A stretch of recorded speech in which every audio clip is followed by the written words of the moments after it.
And welcome back. The first night of the Democratic National Debates in Detroit has wrapped up. 10 candidates on the stage last night. Tonight, another 10 taking the stage. Joining us now via phone, I should say, from Detroit, providing on-the-ground presidential debate commentary is Assemblyman Michael Blake. He's also the Vice Chair of the Democratic National Convention and Assemblyman and Democratic Chair. Good to have you. Okay. Are we hearing Assemblyman Blake? Good morning. Good morning. How are you?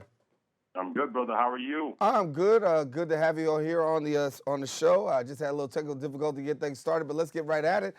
10 took the stage last night. 10 coming up tonight, as I said, the open.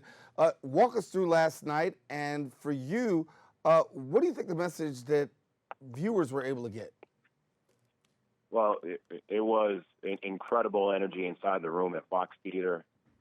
You know, when you are a part of a moment such as that, you try to be very present, and it is a blessing to be able to be an assembly member from the Bronx, who is a vice chair for the DNC and now running for Congress to represent the Bronx in the room like that. And when you think about how the first 45 minutes or so was spent around health care, which shows yet again that it is not just about the coverage in terms of the first piece, but the affordability and that more people need to have coverage, shows that this is a continual conversation.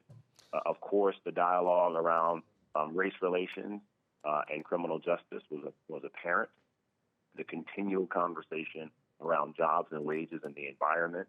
But at the end of the day, Daren, what I say to people often, we as Democrats, you know, and we may disagree 5 to 10% of the time on policy, but we disagree with Trump and the Republicans 99% of the time. And we cannot allow a moment in a debate to be the reason why we don't have the ultimate victory, meaning that we win the White House and we get Democrats elected up and down the ballot next year. Yeah. And hopefully that energy continues tonight in round 2. Well, let me talk about this, because you talk about round 2. Round 2 is necessary because you have 20 candidates, 10 last night, 10 tonight. Some people say with having 20 candidates, this doesn't speak to unity for the Democratic Party. Your thoughts?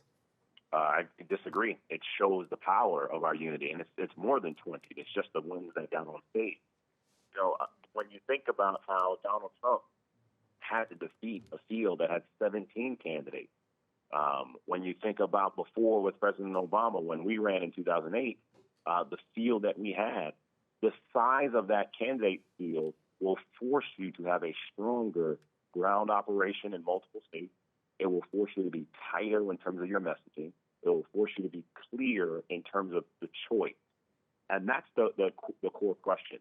What is the choice and the contrast you're giving as a candidate? And so whether it be running locally, where I say it's about believing in the Bronx, and we're going to talk about affordable housing and what happens in those policies, that's exactly what you have to have with the presidential candidate, in which they're very clear in communicating that. Case in point, you had the dialogue around Medicare for all versus public option. You had the dialogue around environmental injustice in communities of color. You had the dialogue and the conversation around race relations. It is important to be able to communicate that. And so regardless of the size of the field, it will make you stronger as a candidate, because you are running against someone in Donald Trump who we already know he is racist, he is sexist, he is misogynistic, he is xenophobic. But he is still, for whatever reason, getting 40 to 47% of people to still support him. So you have to be able to communicate why you are better to be president in the face of what you're dealing with in a Donald Trump. Well, question here is, a lot of people have said, in order for Democrats to really win the House, or I should say win the White House, you have to have more than an anti-Trump message. Do you agree? 100%. And so totally agree. Right. So when we talk about a couple of issues, I look at some of the takeaways from last night. Medicare, Bernie Sanders saying, quote, "I wrote the damn bill."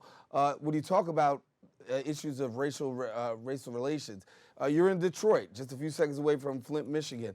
I think when you talk about hearing the issues, Americans are definitely wanting to hear more about the issues. What are the more prevalent issues? I mean, we talked about a couple of them, but what are some of the other ones that you feel need to be put on the table if the Democrats are going to win the White House, as well as both houses and the House and the Senate? Well, I think that I do believe that we as Democrats, were talking about the issues very clearly yesterday, and that there's just differences in how to get there. I think Daren asked me much more conversation around housing, in particular public housing and affordable housing. And I would expect that when you have multiple candidates of color on stage tonight, multiple candidates from New York, multiple women on stage, that framing and dialogue will happen. I believe that there has to be greater conversation around equity when it comes to minority and women-owned businesses, job creation, skills, and wages. We heard that talk emerge a few times, but really doubling down in terms of how do we have practical impact on the ground so that you don't have someone in Trump saying black unemployment, Latino unemployment, lowest in history, et cetera, et cetera. The reality is what we did in the Obama administration when I was there and so many others were there is what contributed to the group causes of making this progress. And so it is important that we do talk about those issues very clearly, very succinctly.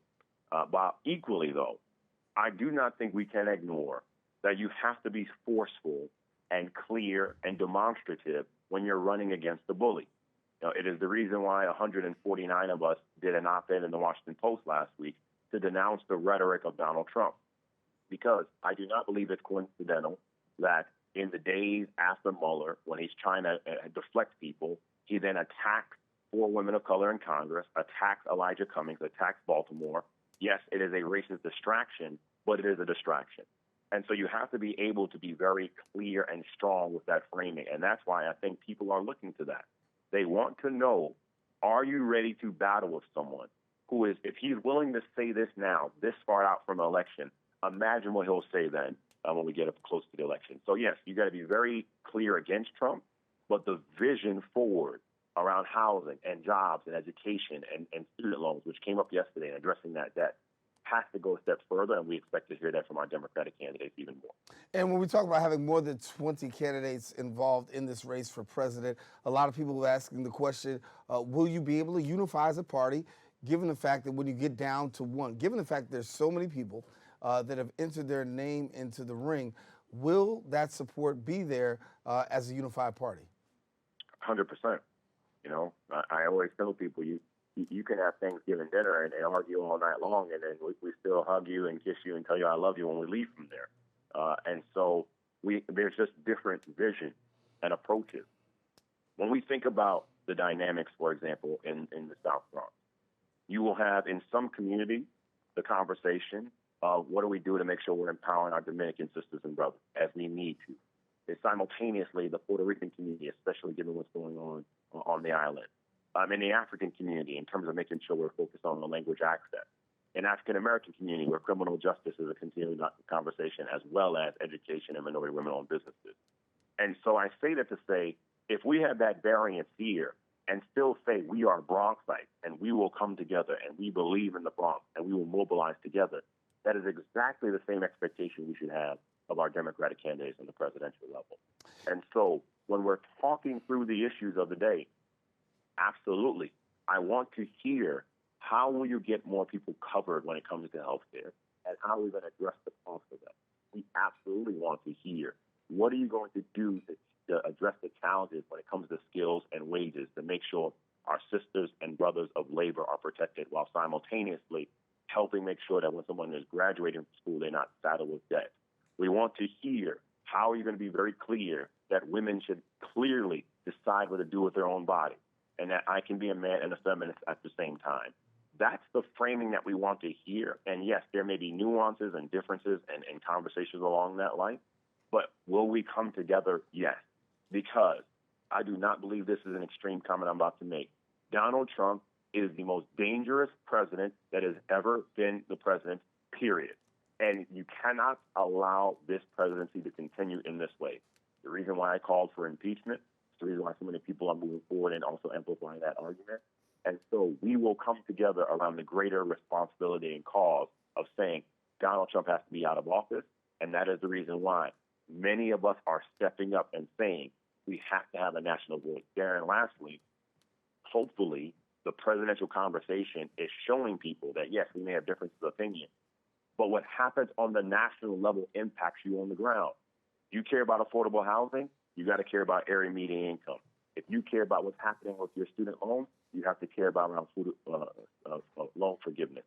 These are the issues that we're talking through, that we talk through, of course, in our local race. And you can see that at Blake for Congress at NYC. You can see that on the national candidates. You will see that continue conversation.